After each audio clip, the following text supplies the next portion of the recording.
Jonathan সুইফটের কলমে Gulliver ট্রাভেলসের প্রথম খণ্ড লিলিপুটের দেশে আপনাদের স্বাগত জানাচ্ছি। গালিভার ট্রাভেলসের লিলিপুটের দেশে ভ্রমণের প্রথম খণ্ডটি শুনতে চাইলে আমার YouTube channel audio book by দোলাতে ভিজিট করুন এবং ভালো লাগলে লাইক ও সাবস্ক্রাইব করে পাশে থাকুন। আমি উঠে দাঁড়িয়ে আমার চারদিক দেখলাম এবং স্বীকার করতেই হবে যে চারিদিকের দৃশ্য দেখে আমি মুগ্ধ। সারা দেশটাই মনে হলো একটা বাগান, আর ঘেরা জায়গাগুলো যা 40 বর্গফুট মতো হবে, যেন এক একটি ফুলের কেয়ারি। মাঝে মাঝে বড় বড় গাছ, তবে লম্বা গাছগুলো 7 ফুটের বেশি নয়। আমার বাঁ দিকের শহর ঠিক যেন মঞ্চে আঁকা দৃশ্য। যা হোক, আমার প্রাকৃতিক ক্রিয়া সম্পাদনের চাপ অসহ্য হয়ে উঠেছিল। এসব কাজগুলো 2 দিন থেকে বন্ধ আছে। আমি বাধ্য হয়ে গুড়ি মেরে আমার বাড়ির মধ্যে ঢুকেই কাজটা শেষ করলাম বটে, কিন্তু মনে মনে বেশ বুঝলাম অন্যায় হয়েছে। পরদিন প্রত্যুষে লোকজন আসবার আগেই আমি বাইরে আমার শেকলের গণ্ডির মধ্যেই কাজটা সেরে ফেলতাম এবং 2 জন লোক ঠেলাগাড়ি এনে সব পরিষ্কার করে নিয়ে যেত। এসব বিষয়ে প্রশ্ন উঠতে পারে এবং আমি মানুষটা যে অবিবেচক বা অপরিষ্কার নই তা বোঝানোর জন্যই এই অনভিপ্রেত প্রসঙ্গের অবতারণা করতে হলো। দুঃসাহসিক কাজটা শেষ করার পর আমি আমার বাড়ি থেকে বেরিয়ে এলাম এবং কিছু তাজা বাতাস অনুভব করলাম। ইতোমধ্যেই সম্রাট সেই গম্বুজ থেকে নেমে এসেছেন এবং ঘোড়ায় চেপে আমার দিকে এগিয়ে আসছেন। ঘোড়াটি সুশিক্ষিত হলেও আর একটু হলেই দুর্ঘটনা ঘটতে পারত, কারণ ঘোড়াটি চলন্ত পাহাড় দেখতে অভ্যস্ত নয়। অতএব অভূতপূর্ব এক দৃশ্য দেখে সে পিছনের 2 পায়ে ভর দিয়ে খাড়া হয়ে উঠে দাঁড়ালো। সম্রাট নিজেও সুকৌশলী অশ্বারোহী। ঘোড়ার পিঠ থেকে তিনি ছিটকে পড়লেন না। অবিলম্বে রক্ষীরা ছুটে এসে ঘোড়ার লাগাম ধরে তাকে 4 পায়ের ওপর দাঁড় করালো এবং সম্রাট ঘোড়া থেকে অবতরণ করলেন। ঘোড়া থেকে অবতরণ করে তিনি সপ্রশংস দৃষ্টিতে আমাকে পর্যবেক্ষণ করলেন, অবশ্য আমার শেকল থেকে নিরাপদ দূরত্বে দাঁড়িয়ে। তারপর সম্রাট তার পাচক ও সুরাভাণ্ডারীকে আদেশ দিলেন আমাকে খাদ্য ও পানীয় পরিবেশন করতে। সব কিছু প্রস্তুত ছিল। তারা অবিলম্বে আদেশ পালন করল। চাকাওয়ালা ঠেলাগাড়ির ওপর খাদ্য ও পানীয় সম্ভার থরে থরে সাজিয়ে তারা গাড়িগুলো আমার দিকে ঠেলে দিল। 20টি গাড়িতে ছিল আমিষ খাদ্য আর 10টিতে সুরা। 2টি বা 3টি গাড়ির খাবার আমি একবারে মুখ ভর্তি করতে লাগলাম, আর সেই 10 পাত্র ভর্তি সুরাও শেষ হলো। সুরা ভর্তি করা হচ্ছিল মাটির পাত্রে। এক এক পাত্র এক চুমুকেই শেষ। রাজকুমার, রাজকুমারী ও কয়েকজন অভিজাত মহিলাসহ রানীও এসেছেন। তারা দূরে চেয়ারে বসে আছেন, কিন্তু ঘোড়া খেপে যাওয়ার পর তারা চেয়ার ছেড়ে উঠে এসে রাজার কাছে দাঁড়িয়েছিলেন। রাজাকে দেখতে কেমন? তার সভাসদ অপেক্ষা রাজা বেশ লম্বা, শরীরের গঠন মজবুত ও পুরুষোচিত।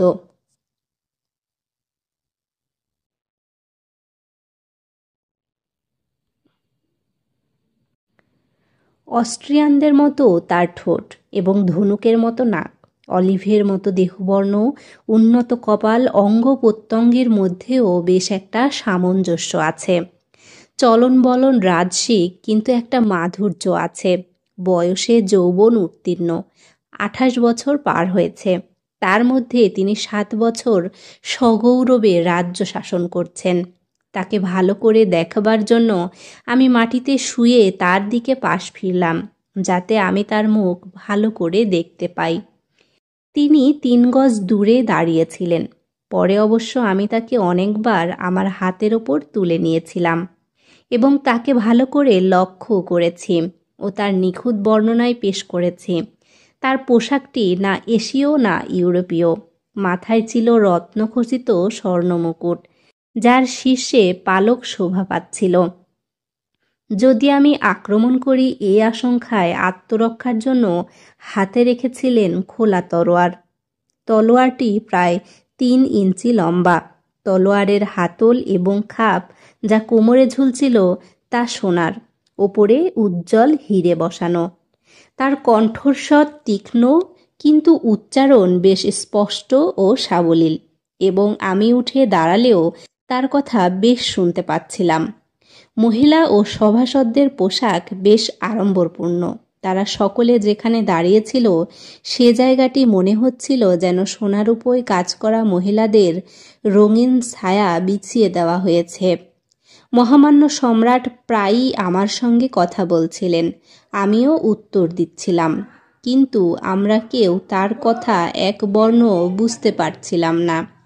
কয়েকজন পুরোহিত ও আইনবিদও ছিলেন। রাজা তাদের আদেশ করলেন আমার সঙ্গে কথা বলার জন্য, এবং আমিও কখনো উচ্চস্বরে কখনো কোমল স্বরে নিজের ভাষায় এবং আমার যত ভাষা জানা ছিল, যথা ডাচ, ল্যাটিন, ফরাসি, স্পেনীয়, ইটালিয়ান ভাষায় কথা বললাম, কিন্তু বৃথা। প্রায় 2 ঘন্টা পরে সপরিষদ সম্রাট চলে গেলেন এবং কিছু অতি কৌতূহলী দর্শকদের হাত থেকে আমাকে রক্ষা করবার জন্য কড়া পাহারা রেখে গেলেন। তবুও দর্শকদের ঠেকানো যায় না। কয়েকজন বেশ খানিকটা এগিয়ে এসে আমাকে লক্ষ্য করে তীর ছুঁড়তে লাগলো। একটা তীর তো আমার একটু হলেই বা চোখে বিঁধে যেত। রক্ষী বাহিনীর কর্নেল ওদের 6 জনকে ধরে ফেললেন। তিনি ভাবলেন আমার হাতে ছেড়ে দিলেই ওদের উপযুক্ত শাস্তি দেওয়া হবে। এই মনে করে সে সেই 6 জনকে আমার হাতের কাছে নিয়ে এলো, তার বর্ষার খোঁচা দিতে দিতে। আমি আমার ডান হাত দিয়ে তাদের খপ করে ধরে ফেললাম। 5 জনকে আমার পকেটে রাখলাম এবং একজনকে আমার হাতে তুলে নিয়ে আমার মুখের সামনে এনে এমন ভঙ্গি করলাম যে তাকে বুঝি জ্যান্ত খেয়ে ফেলব। বেচারা ভীষণ ভয় পেয়ে চেঁচাতে লাগলো। তারপর আমি পকেট থেকে যখন আমার পেন্সিল কাটা ছুরি বার করলাম, তখন তো কর্নেল ও তার সঙ্গীরা সত্যি ভয় পেয়ে গেল। কিন্তু আমি তাদের ভয় ভেঙে দিলাম। বন্দির বাঁধন খুলে দিয়ে তাকে আস্তে আস্তে নামিয়ে দিতেই সে ছুটে পালালো। পকেটে যারা ছিল তাদেরও একে একে বার করে আমি ছেড়ে দিলাম। লক্ষ্য করলাম যে আমার রক্ষীগণ ও সমবেত জনতা আমার এই দয়া দেখে বেশ প্রীত হলো, এবং তারা এই ঘটনাটি আমার অনুকূলে রাজসভায় জানিয়েছিল। রাতে আমার মাটিতে ঘুমোতে অসুবিধা হতো, তবুও 15 দিন আমাকে স্রেফ মাটির ওপর মেঝেতে বেশ কষ্ট করে শুতে হয়েছিল। ইতোমধ্যে রাজামশাই আমার জন্য বিছানা তৈরি করার হুকুম দিয়েছিলেন। গাড়ি বোঝাই করে ওদের মাপের 6 বিছানা আনা হলো, এবং 150টি করে বিছানা প্রথমে আমার মাপ অনুযায়ী সেলাই করে 4 ভাঁজ করা হলো। তারপর সেই মাপে বিছানার চাদর, ঢাকা ও গায়ে দেবার কম্বলও তৈরি করে দেওয়া হলো। এমনদের ভালো হলো, কারণ আমাকে কষ্ট করে শুতে হচ্ছিল পাথরের মেঝেতে। আমার আগমন বার্তা সারা রাজ্যে ছড়িয়ে পড়েছিল, এবং ধনী দরিদ্র, অলস বা কৌতূহলী মানুষ শয়ে শয়ে আমাকে দেখতে আসতে লাগলো। ফলে গ্রাম খালি হয়ে যেতে লাগলো। চাষ ও ঘর গেরস্থালির কাজের ক্ষতি হতে লাগলো। তখন সম্রাট ঘোষণা করলেন, কাজের ক্ষতি করে এভাবে দলে দলে আসা চলবে না। আমাকে দেখতে হলে রাজসভায় সচিবের কাছে ফি জমা দিতে অনুমতিপত্র নিতে হবে, এবং আমার বাড়ির 50 গজের মধ্যে আসা চলবে না কারোর। ইতোমধ্যেই সম্রাট তার মন্ত্রীদের সঙ্গে ঘন ঘন পরামর্শ করছেন আমাকে নিয়ে কি করা হবে। পরে আমি আমার এক বিশিষ্ট বন্ধু, যিনি রাজসভার অনেক গুপ্ত খবর জানতেন, তার কাছে শুনেছিলাম যে আমাকে নিয়ে ওরা বেশ অসুবিধেই পড়েছেন। তাদের ভয় আমি যে কোনো সময় আমার শিকল ছিঁড়ে বেরিয়ে পড়তে পারি। তারপর আমাকে খাওয়ানো এক বিরাট সমস্যা। খরচ তো অনেক বটেই, উপরন্তু দেশের দুর্ভিক্ষ হয়ে যেতে পারে আমাকে খাওয়াতে গিয়ে। একসময় ওরা স্থির করেছিল আমাকে অনাহারে রেখে মেরে ফেলবে, কিংবা আমার মুখ ও হাতে বিষাক্ত তীর মেরে আমাকে হত্যা করবে। কিন্তু আর এক সমস্যা, মরে গেলে আমার বিরাট মৃতদেহ নিয়ে কি করবে? সেটা তো পচবে, শহরে মরক দেখা দেবে, সারা রাজ্যেও মরক ছড়িয়ে যেতে পারে।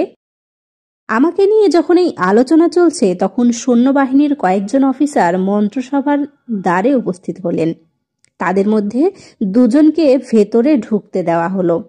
তারা আমার বিষয়ে একটা বিবৃতি দেন। বিশেষ করে আমি যে 6 জন অপরাধীর সঙ্গে ভালো ব্যবহার করেছি তা শুনে মহামান্য সম্রাট এবং তার সভাসদ বিশেষভাবে প্রভাবিত হয়। তাদের মত পরিবর্তন করেন।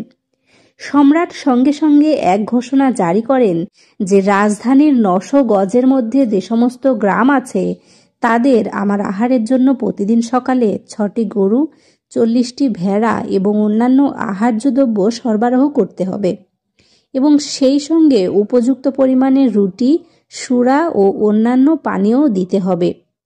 এইসবের যথাযোগ্য দাম দেবার জন্য সম্রাট তার কোষাগারকে নির্দেশ দিলেন। রাজার রাজস্ব খাস ভূসম্পত্তি থেকে আয় আছে, কিন্তু তা সত্ত্বেও জরুরি সময়ে প্রজাদের উপর এরকম চাপ মাঝে মাঝে পড়ে, যেমন যুদ্ধের সময়ে। আমার ঘর গেরস্তালি কাজের জন্য একটি সংস্থা গঠিত হলো, যে জন্য 600 ব্যক্তি নিযুক্ত করা হলো। তাদের থাকবার জন্য আমার সুবিধা মতো আমার বাড়ির দুধারে তাঁবু ফেলা হলো এবং তাদের রক্ষণাবেক্ষণ ও বেতনের ব্যবস্থাও করা হলো। দেশের ফ্যাশন অনুযায়ী আমার পোশাক তৈরির জন্য 300 দর্জি নিয়োগ করা হলো। সম্রাটের সেরা 6 জন পণ্ডিতকে নিয়োগ করা হলো আমাকে দেশের ভাষা শেখাবার জন্য। সম্রাট আরও নির্দেশ দিলেন যে তার এবং মান্যবর ব্যক্তিদের ও সম্রাটের রক্ষীদের অশ্বারোবাহিনী এখন থেকে আমার সামনে কুচকাওয়াজ করবে, যাতে পরস্পরের সঙ্গে পরিচয় সহজ হয় এবং আমিও তাদের রীতিনীতি জানতে পারি। সম্রাটের সমস্ত আদেশ অক্ষরে অক্ষরে পালন করা হতে থাকলো এবং আমিও প্রায় 3 সপ্তাহের মধ্যেই তাদের ভাষা অনেকটা শিখে ফেললাম। এই সময়ের মধ্যে সম্রাট কয়েকবার আমার কাছে এসে আমাকে সম্মানিত করেছেন এবং ভাষা শিক্ষাদানে আমার শিক্ষকদের সঙ্গে তিনি যোগ দিয়ে আমাকে উৎসাহিত করেছেন। আপাতত আমরা উভয়ে কাজ চালানো ভাষায় কথাবার্তা বলতে আরম্ভ করেছিলাম। প্রথমে যে শব্দগুলো আমি আয়ত্ত করেছিলাম তার দ্বারা আমি প্রতিবারই নতজানু হয়ে রাজার কাছে আবেদন করতাম তিনি যেন আমাকে মুক্তিদান করেন। তিনি বললেন আমার মুক্তিদানের ব্যাপারটা সময় সাপেক্ষ, মন্ত্রিসভার সঙ্গে পরামর্শ করতে হবে। তার আগে আমাকে অবশ্যই তার প্রতি এবং রাজ্যের প্রতি আমার তরফ থেকে শান্তির প্রতিশ্রুতি দিতে হবে। তিনি আরও বললেন যে আমার প্রতি দয়া প্রদর্শন করা হবে এবং ইতোমধ্যে আমি যেন ধৈর্য সহকারে তার এবং তার প্রজাদের সম্বন্ধে উচ্চ ধারণা পোষণ করতে শিখি। তিনি এহেন ইচ্ছাও প্রকাশ করলেন যে আমাকে যদি সার্চ করার আদেশ দেওয়া হয় তাহলে আমি যেন কিছু মনে না করি, কারণ আমার কাছে যেসব অস্ত্র আছে সেগুলো বিপজ্জনক। বুঝলাম যে প্রজাদের ভয় থেকে মুক্তি দেওয়াই রাজার উদ্দেশ্য। আমি কথায় ও ইশারায় রাজাকে বললাম যে তাকে সন্তুষ্ট করার জন্য আমি আমার পোশাক খুলে ফেলতে প্রস্তুত আছি এবং আমার পকেটগুলো উল্টে তাকে দেখাতে পারি। কিন্তু তিনি বললেন রাজ্যের আইন অনুসারে আমাকে তার 2 জন অফিসার সার্চ করবেন, তবে এজন্য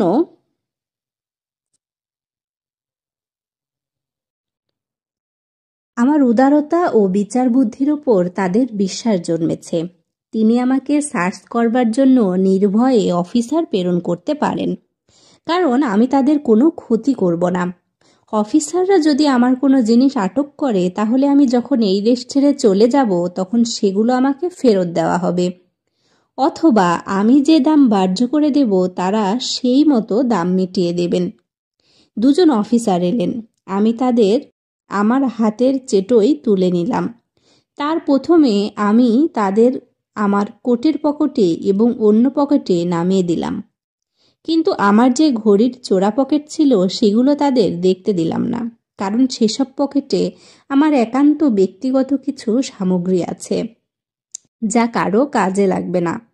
ঘড়ির কেটে আমার রূপোর ঘড়ি ছিল এবং একটি চোরা পকেটে একটা থলেতে কিছু সোনা ছিল। ভদ্রলোকের সঙ্গে কালি কলম ও কাগজ ছিল। আমাকে সার্চ করে তারা যা দেখেছে তার একটা বিস্তারিত তালিকা লিখে ফেলল।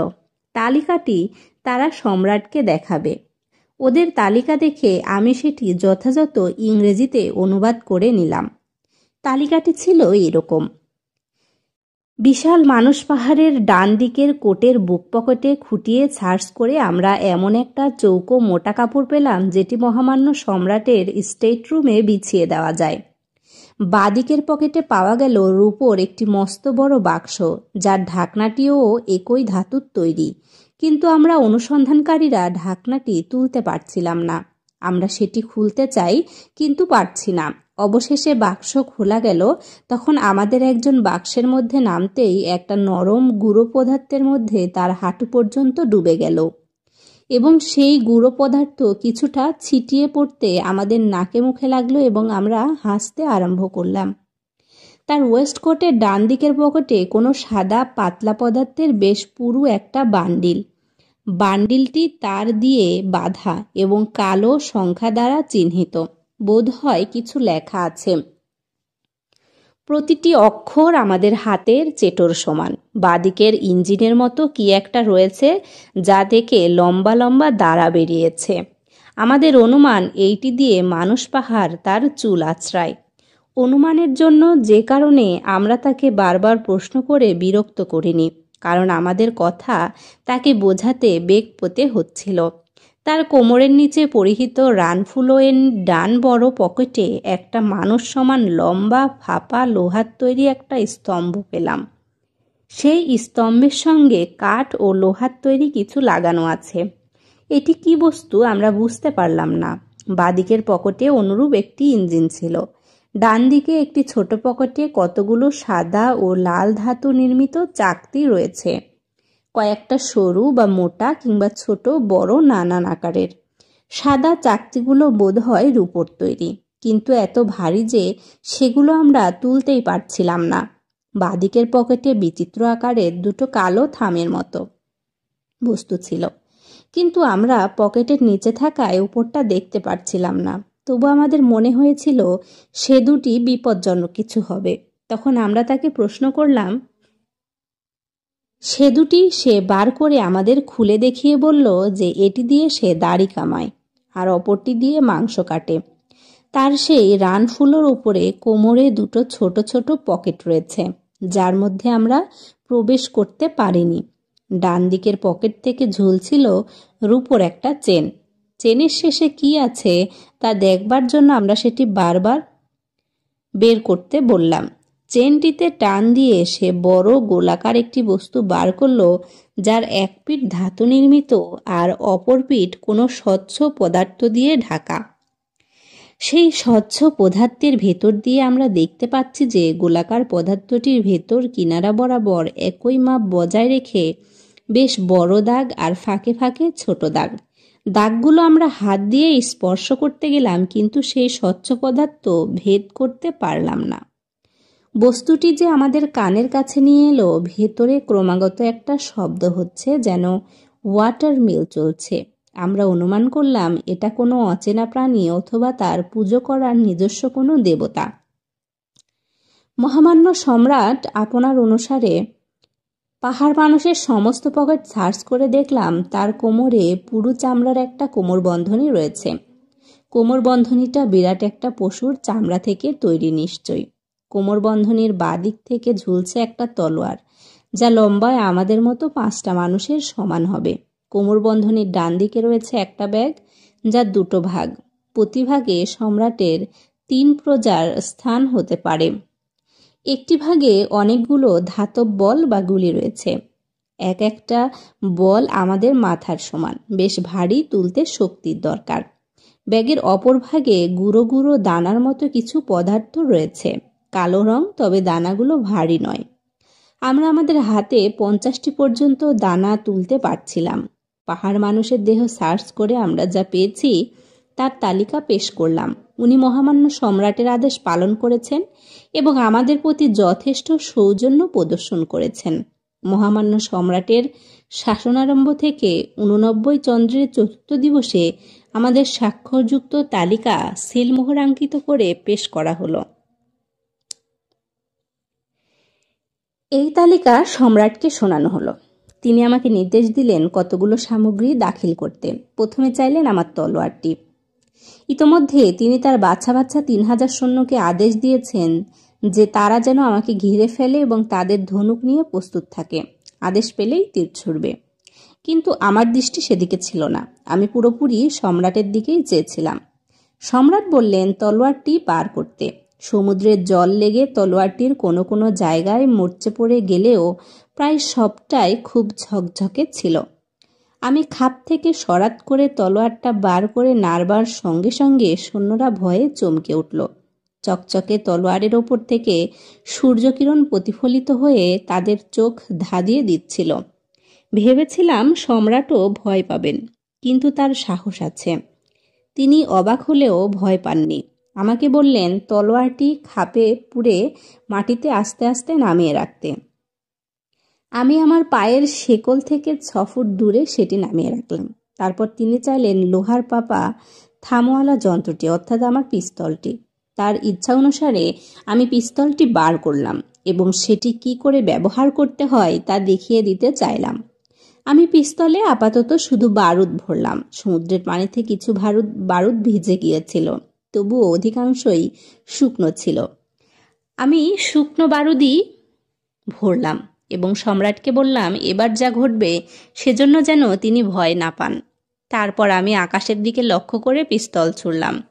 আমার তলোয়ার দেখে তাদের যতখানি চমক লেগেছিল তার চেয়ে পিস্তলের আওয়াজ অনেক বেশি চমকিত করল। কয়েকশো মানুষ তো এমনভাবে মাটিতে পড়ে গেল যেন তারা মরেই গেছে। রাজা যদিও প্রকাশ করলেন না, তবু বোঝা গেল তিনি বেশ ভয় পেয়েছেন। আমি যেভাবে তলোয়ারটি দিয়েছিলাম ঠিক সেইভাবে পিস্তল ও বারুদ বুলেটের ব্যাগ নামিয়ে রেখে রাজাকে সতর্ক করে দিয়ে বললাম ব্যাগটি যেন তিনি আগুন থেকে দূরে রাখেন, কারণ এতে একটি স্ফুলিঙ্গ লাগলেই যে বিস্ফোরণ ঘটবে তাতে সম্রাটের প্রাসাদ উড়ে যাবে। আমার ঘড়িটিও আমি একইভাবে নামিয়ে রাখলাম। ঘড়িটি সম্বন্ধে রাজাকে যথেষ্ট কৌতূহলী মনে হলো। তিনি তার 2জন দেহরক্ষীকে বললেন ঘড়ির মাথায় রিংয়ের মধ্যে একটা ভান্ডা ঢুকিয়ে ঘড়িটা তুলে ধরতে। ইংল্যান্ডে এইভাবে মদের পিপে বয়ে নিয়ে যায়। ঘড়ির অবিরত টিকটিক শব্দ রাজাকে অবাক করে দিল। ঘড়ির মিনিটের কাঁটার দিকে তিনি একদৃষ্টে চেয়ে রইলেন। ওদের দৃষ্টিও খুব প্রখর। মিনিটে কাঁটাটি আপনা আপনি এগিয়ে যাচ্ছে দেখে তিনি অবাক। ঘড়ি সম্বন্ধে তিনি তার পণ্ডিতদের মতামত জিজ্ঞাসা করলেন, তবে তারা নিজেদের মধ্যে কি বলা বলি করতে লাগলো তা আমি ভালোভাবে শুনতে পেলাম না, বুঝতেও পারলাম না। তারপর আমি রূপোর ও তামার মুদ্রাগুলো 9টি বড় ও কিছু ছোট সোনার টুকরো সমেত থলেটি, ছুরি ও খুর, চিরুনি, রূপোর নস্যদানি, রুমাল এবং দিনলিপির খাতা রাজার সামনে একে একে রাখলাম। তলোয়ার, পিস্তল এবং বারুদ বুলেটের পাউচ সম্রাট তার ভাণ্ডারে তুলে রাখার নির্দেশ দিলেন, কিন্তু বাকি জিনিসগুলো আমাকে ফিরিয়ে দেওয়া হলো। আমার আর একটি গুপ্ত পকেট ছিল, সেটি অনুসন্ধানকারীরা দেখতে পায়নি। সেই পকেটে আমার চশমা ছিল। আমার দৃষ্টির কিছু ত্রুটি আছে, তাই মাঝে মাঝে সেটি পড়ি। একটি পকেটে দূরবীন আর আরও কয়েকটি টুকিটাকি।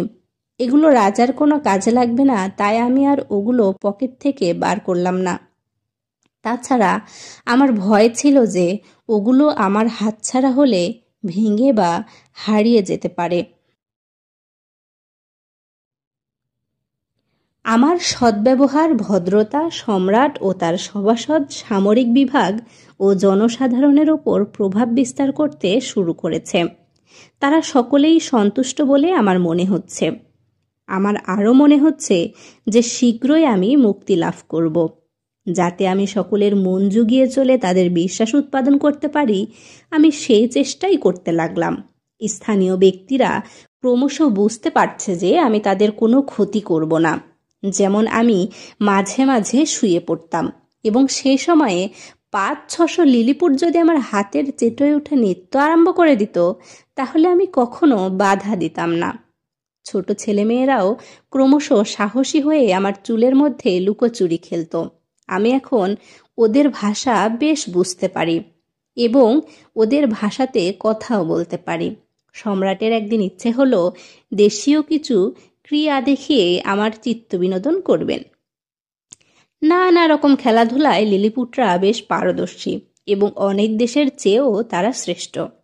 মাটি থেকে 12 ইঞ্চি উপরে 2 ফুট দীর্ঘ দড়ির ওপর তাদের খেলাগুলো দারুণ। পাঠকদের ধৈর্যচ্যুতি হলেও আমি এসব বিষয়ে কিছু বলবো। রাজসভায় যারা বড় চাকরির প্রার্থী, তাদের এই দড়ির খেলা শিখতে হয়। যে কোনো পরিবারের অথবা অল্প শিক্ষিত প্রার্থীরা যুবা বয়স থেকেই এই দড়ির খেলা শিখতে থাকে। আপনি কোনো বড় পদ খালি হয়, সে মৃত্যুর জন্যই হোক বা অসাধুতার জন্যই কর্মচ্যুত হলে প্রার্থীরা উক্ত শূন্য পদের জন্য আবেদন করে। তখন সম্রাট তার সভাসদদের মনোরঞ্জনের জন্য দড়ির খেলা দেখাতে হয়। মাটিতে না পড়ে যে সবচেয়ে উঁচুতে লাফাতে পারবে, শূন্যপদটি তাকেই দেওয়া হয়। প্রধানমন্ত্রীকে তার যোগ্যতা প্রমাণ করবার জন্য এবং নিজে যে তার কর্মকুশলতা অব্যাহত রেখেছেন তা দেখাবার জন্য সম্রাট তাকেও দড়ির খেলা দেখাতে আহ্বান করেন। কোষাধ্যক্ষ ফ্লিমন্যাপকেও মাঝে মাঝে লাফিয়ে দড়ি ডিঙ্গোতে বলা হয়, তবে এক্ষেত্রে সম্রাটের যে কোনো সম্মানীয় প্রতিযোগী অপেক্ষা তার জন্য দড়ি 1 ইঞ্চি উঁচুতে ধরা হয়। কোষাধ্যক্ষ মশাই এই খেলাটি উত্তম রূপে আয়ত্ত করেছিলেন। তিনি কিছু অতিরিক্ত কৌশলও দেখাতেন। পক্ষপাতিত্ব না করেও বলতে পারি যে আমার বন্ধু ব্যক্তিগত ব্যাপারে সম্পর্কীয় মুখ্য সচিব রেল রিসালও বড় কম যায় না। কোষাধ্যক্ষের পরেই তার স্থান, আর বাকি সব বড় অফিসাররা মোটামুটি কৌশলী। এই প্রতিযোগিতার মাঝে মাঝে মারাত্মক দুর্ঘটনাও ঘটে, সংখ্যা বড় কম নয়। আমি নিজেই 2-3 প্রার্থীকে হাত পা ভাঙতে দেখেছি, কিন্তু বিপদটা আরও বড় আকারে দেখা যায় যখন মন্ত্রীরা স্বয়ং প্রতিযোগিতায় যোগ দেয়, কারণ তারা তাদের সহকর্মী অপেক্ষা যে সেরা তা প্রমাণ করবার জন্য নিজ ক্ষমতা অপেক্ষা অধিক শক্তি প্রয়োগ করে, ফলে তারা প্রায়ই আহত হয়।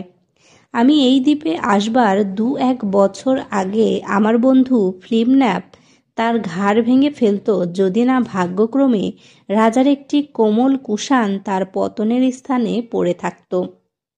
আরও একটি ক্রিয়া আছে, কিন্তু সেটি বিশেষ উপলক্ষে কেবল সম্রাট ও তার প্রথম সারির মন্ত্রীদের সমক্ষে দেখানো হয়।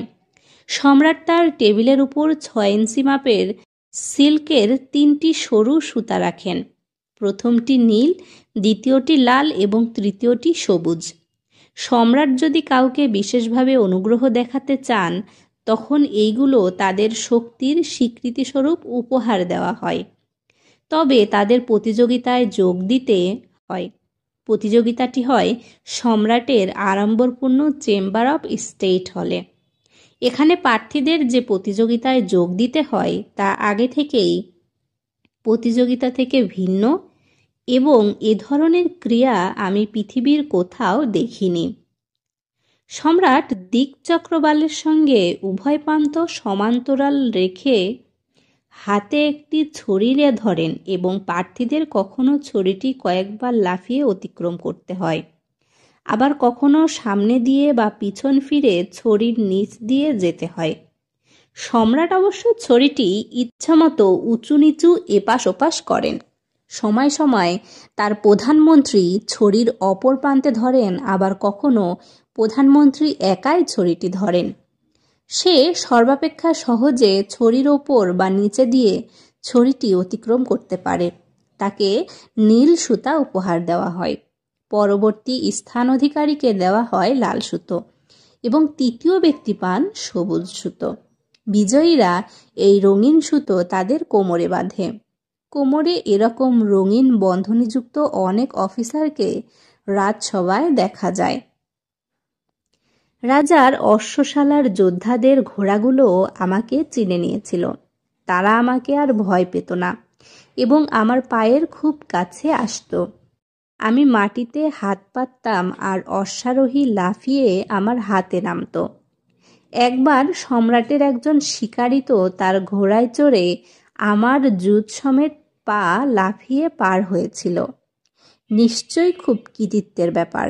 সম্রাটকে কতগুলো অন্য রকমের খেলা দেখাবার আমার সৌভাগ্য হয়েছিল। আমার নিজের খেলা নয়, লিলিপুটদের দিয়েই আমি খেলা দেখিয়েছিলাম।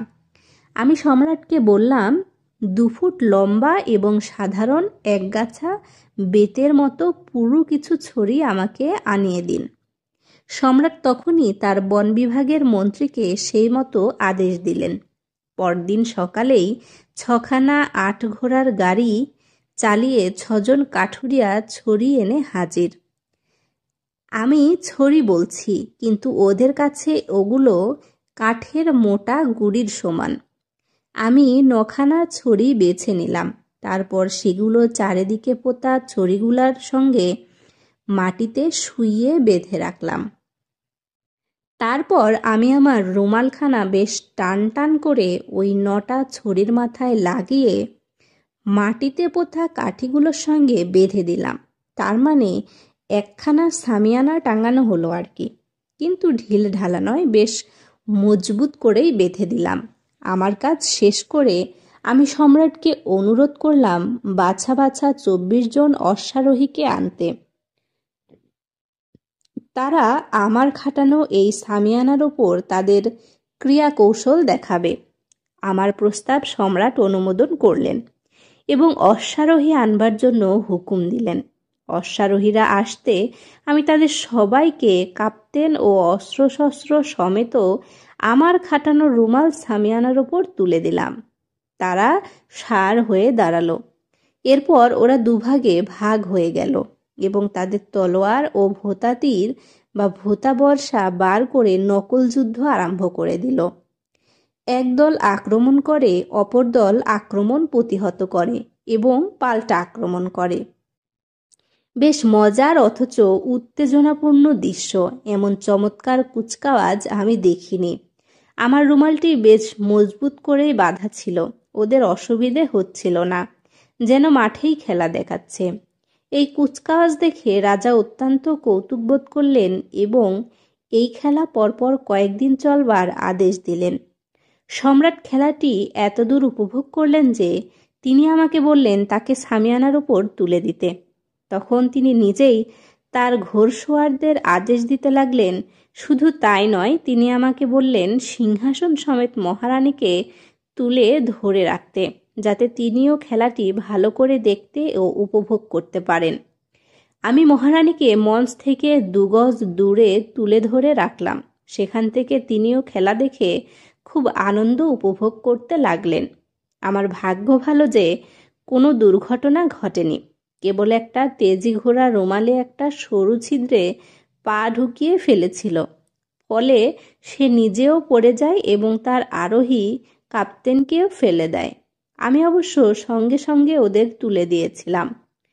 পরে আমি এক হাত দিয়ে ফুটোটি বন্ধ করে অপর হাত দিয়ে ঘোড়সওয়ারদের একে একে সামিয়ানার ওপর থেকে নামিয়ে দিয়েছিলাম। যে ঘোড়াটা পড়ে গিয়েছিল তার বাঁ দিকের কাঁধে আঘাত লেগেছিল, কিন্তু কাপ্তেনের কোনো আঘাত লাগেনি। রুমালটি আমি মেরামত করতে দিয়েছিলাম, তবে ওই খেলার পুনরাবৃত্তি করতে আমি আর সাহস করিনি। রুমালটির ওপর দিয়ে ধকল গেছে, জীর্ণ হয়েছে। আমি মুক্তিলাভের 2-3 দিন আগে যখন নানা অনুষ্ঠান মারফত সম্রাটের চিত্তবিনোদন করছিলাম, সে সময় একজন দ্রুতগামী অশ্বারোহী ছুটে এসে সম্রাটকে খবর দিল যে দ্বীপে যেখানে আমি অবতরণ করেছিলাম সেখানে মস্ত বড় কালো রঙের একটা জিনিস পড়ে আছে। জিনিসটার আকার বড় অদ্ভুত। মাঝখানটা মানুষ সমান উঁচু আর চারিদিকে ঘিরে চওড়া বারান্দা মতো। প্রথমে ভেবেছিলাম এটা বুঝি কোনো প্রাণী, কিন্তু পরে লক্ষ্য করে দেখল ওটা ঘাসের ওপর শুধু পড়ে আছে নিশ্চল। কেউ কেউ সাহস করে একজনের ঘাড়ে চেপে জিনিসটার মাথায় উঠল। মাথাটা চ্যাপ্টা, পা চেপে বোঝা গেল ওটা ফাঁপা। তাদের অনুমান জিনিসটি পাহাড় মানুষের এবং মাননীয় সম্রাট আদেশ দিলে ওরা 5টি ঘোড়া নিয়ে গিয়ে জিনিসটি নিয়ে আসতে পারে। আমি কিন্তু সঙ্গে সঙ্গে বুঝতে পেরেছি ওরা কি জানতে চাইছে। খবরটা পেয়ে আমি আনন্দিতই হলাম। জাহাজ ধ্বংস হবার পর নৌকায় উঠে টুপিটা মাথায় ভালো করে বসিয়ে দিয়ে আটকে দিয়েছিলাম। নৌকোতে তো প্রচুর ধকল গেছে, দড়িটা কোনো সময়ে ছিঁড়ে গেছে। তারপর আমি দ্বীপে অবতরণ করে যখন ঘুমিয়ে পড়েছিলাম, তখন কোনো এক সময়ে টুপিটা আমার মাথা থেকে খুলে পড়ে গিয়েছে। হয়তো বাতাসে দূরে কোথাও ছিটকে গিয়েছিল। আমি ভেবেছিলাম সমুদ্রে সাঁতার দেওয়ার সময় টুপিটা হয়তো আমার মাথা থেকে খসে গেছে। আমি সম্রাটকে অনুরোধ করলাম যত শীঘ্র সম্ভব টুপিটা আনিয়ে দিতে। জিনিসটিও তার ব্যবহার কি তা আমি সম্রাটকে বুঝিয়ে দিলাম। পরদিনই একদল ঘোড়সওয়ার টুপিটি নিয়ে এলো, কিন্তু টুপির অবস্থা মোটেই ভালো নয়। ওরা টুপির কানায় দুটো বড় বড় ফুটো করেছে, সেই ফুটোই হুঁক আটকে দিয়েছে। হুঁকে দড়ি বেঁধে ঘোড়ার সঙ্গে লাগিয়ে দিয়ে টানতে টানতে নিয়ে এসেছে। তা প্রায় আমাদের 1/2 মাইলটা হবে। তবু তো জমি এথর বেথর নয়, বেশ মসৃণ বলা যায়। তা না হলে টুপির দফা রফা হয়ে যেত। এই ঘটনার 2 দিন পরে সম্রাট সৈন্যবাহিনীর একটা বড় অংশ রাজধানীর আশেপাশে ব্যারাকে থাকত। রাজামশাইয়ের কি খেয়াল হলো, তিনি বাহিনীর সেনাপতিকে আদেশ দিলেন যে পাহাড় মানুষ তার 2 পা যতদূর সম্ভব ফাঁক করে দাঁড়াবে, সৈন্যবাহিনী পতাকা উড়িয়ে ব্যান্ড বাজাতে বাজাতে সেই 2 পায়ের তলা দিয়ে মার্চ করে যাবে। সেনাপতি সমরবিদ্যায় অভিজ্ঞ এবং আমার অনুরক্ত। আদেশ পেয়ে সেনাপতি তার বাহিনীকে সাজাতে আরম্ভ করলেন। কোন বাহিনীর পর কোন বাহিনী, পদাতিক কতজন থাকবে, অশ্বারোহীরা পাশাপাশি কজন থাকবে, তাদের হাতে পতাকা থাকবে, কোন সুরে ব্যান্ড বাজবে ইত্যাদি সব কিছুই তিনি সম্পূর্ণ করে ফেললেন। 3000 পদাতিক এবং 1000 অশ্বারোহী কুচকাওয়াজে যোগ দেবে। সম্রাট কঠোর আদেশ জারি করলেন যে সৈন্যরা যেন তার শালীনতা ও শোভনতা বজায় রাখে। কেউ যেন আমাকে উপহাস না করে, তাহলে তার মৃত্যুদণ্ড হতে পারে। কিন্তু ছোকরা সৈন্য অফিসারদের দোষ দেওয়া যায় না। আমার পরনের বিশ্রেষ জোড়ায় যে শোষণীয় অবস্থা হয়েছিল তা দেখে ওদের মধ্যে যে কেউ হাসি সংবরণ নাও করতে পারে। তবে কেউ আমাকে বিদ্রূপ করেনি।